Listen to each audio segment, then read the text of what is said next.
It's really good, yeah. All right, small crowd, but that's all right. The whole idea today is, I mean, this is gonna be an open discussion, hangar talk is what I've entitled it. Some different things that have come up. Essentially, we learn from other people's mistakes, right? When I go to SimCom every year, one of the things that we do is go over accidents, especially the fatal ones that have happened over the year, reproduce them in the simulator, and they try and kill us, and we try and survive it. So anyhow, my biggest thing lately, one of the biggest things for an engine failure, what do you suppose it would be? Fuel starvation. Fuel starvation, exactly that. Several examples that I have for fuel starvation. My first one is I ended up in a Navajo chieftain, and I bought this thing. I'm at flight level 220, heading to Chicago, just past Minneapolis, and it's my first long cross country. My idea is I want to see where those fuel gauges up here are reading when those aux tanks are empty. So I get down to about an eighth of a tank, and then my partner starts talking to me and starts distracting me, and we're discussing business, and all of a sudden, bam, I'm losing an engine. Mm-hmm. Oh crap, and I start doing my thing, you know. Throttle full, mixture, or prop full, mixture full, fuel pumps on. I immediately called, I was on Minneapolis, and I'm like, all right, I need to divert to Wisconsin Dells. All right, clear directed to Wisconsin Dells. Next thing I know, the second engine starts going out. Oh, fuel tanks! I look up at the gauges, and I mean, it had just hit the E. Just right on the E. I mean, in a car, it usually goes below E. Most of us have run out of gas in a car, right? That's the only time your engine's reactor at something. Exactly, but this thing hit E, and man, those things were out of gas. I got those tanks switched, and the engines came back to life. I said, never mind, I'm going to Chicago. Well, what was the cause of the diversion? Pilot error. I wasn't going to divulge. Exactly. I was not going to divulge too much over the radio. Correct. Short story. The next time we had this issue, go ahead. Hi. So. Thanks, Chris, for doing that. So the next time, I'm working in a Mooney. Mooney drivers understand, no, your fuel valve is here. Most of the Mooney fuel valves are here, and they're very difficult to get to.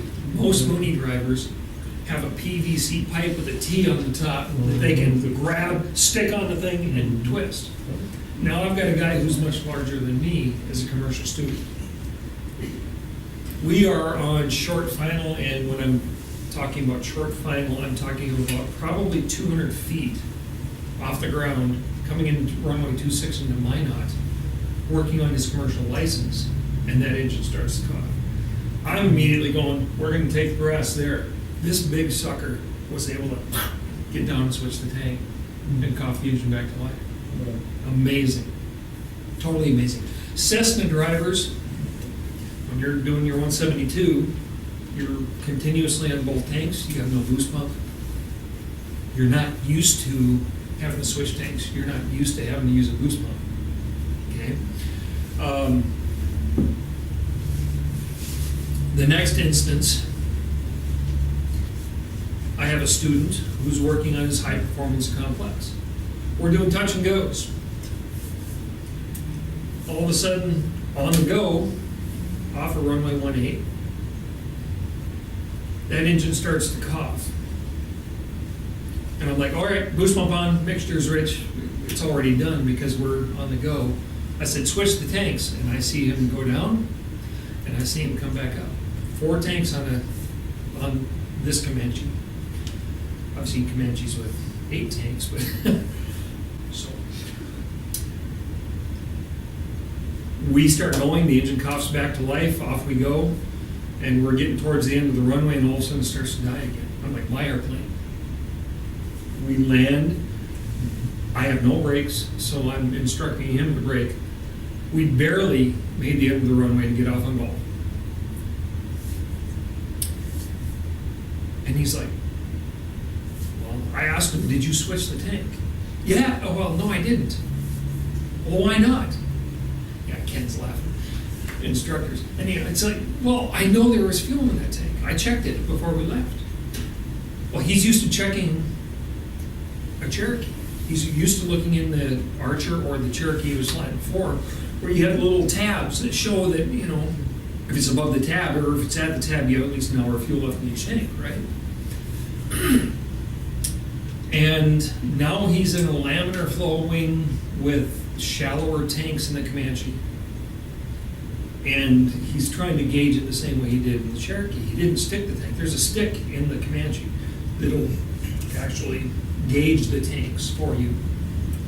And he did not do that. So he did not switch the tank. I know there was fuel in the tank. I guarantee you there's fuel in that tank. All right, so we get off. Engine's dead. Can't get the thing restarted. So I contacted ground after we got off, and we can't get it restarted, so they're going to call for a tow for us. And in the meantime, I asked permission to get out of the airplane, check the tank. I said, get out here, take a look. The tank didn't have a fume left in it. And this is the one that he was on. We had a long talk about that. 1 week later, I'm with another commercial student, same airplane. Now we're doing ground reference maneuvers. We're doing 8-son pylons. So we're low to the ground, engine starts to cough. And I'm like, I'm not even going to ask him to switch the thing. I'm just going to do it myself. Right? Fuel pump on, mixture rich. I'm switching the tank, switch to the main. All right? Coughs back to life, but I know there was fuel in that tank, he tells me. All right? Well, again, when we got on the ground, there's nothing in there but a fume. Not too much longer, I'm working with the first guy again, and we're up there working. And when he switched the tanks, he switched to the aux tank. Now we're down to 15 gallons. The aux tank is straight and level flight only in the Comanche, and we're doing touch and goes. And I did not realize when he switched the tank, that's what he went to. Guess what? Fuel starvation, thing starts to cough. This time he learned his lesson and switched the tank. One of the most interesting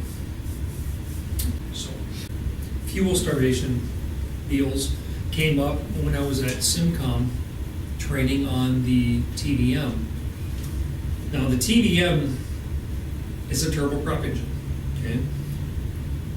You have a fuel control unit. The FCU is run by P3 bleed air. That's the station of the compressor that the bleed air comes off of and runs the fuel control unit.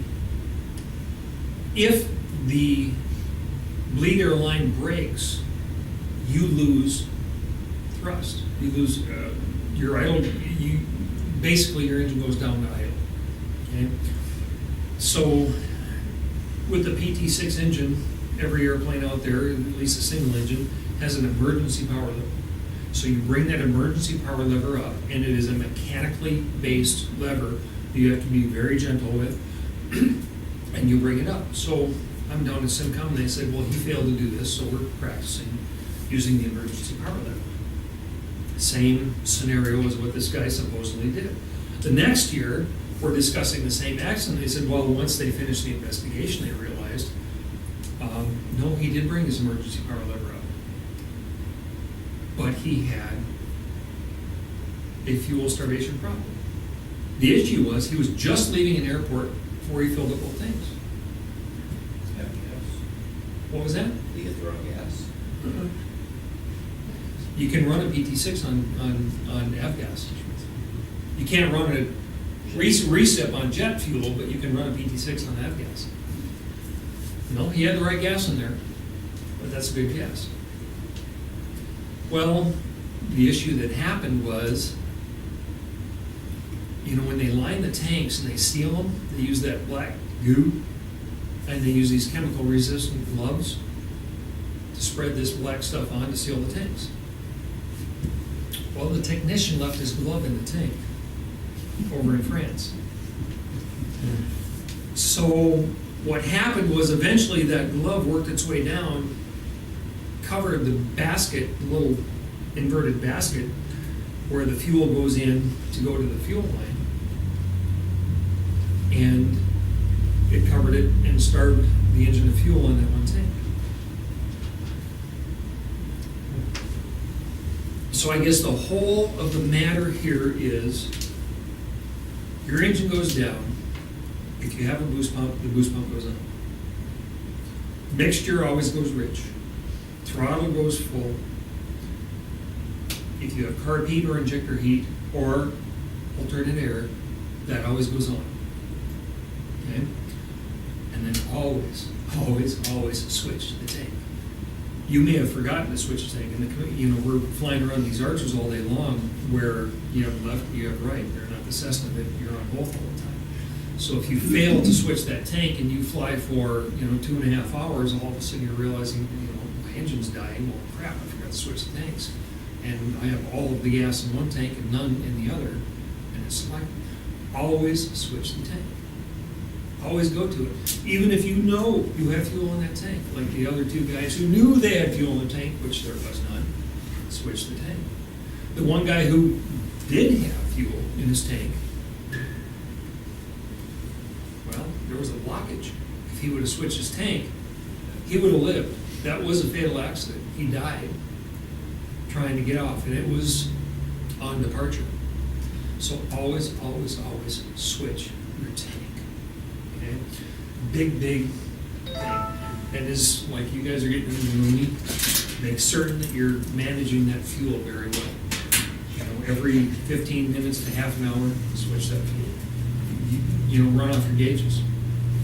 You get down to 3/4 of a tank on one tank, switch to the other tank, and run down to half a tank on that one, then go back to the other one, go back to a 1/4 tank on the long cross countries. But always switch the tanks.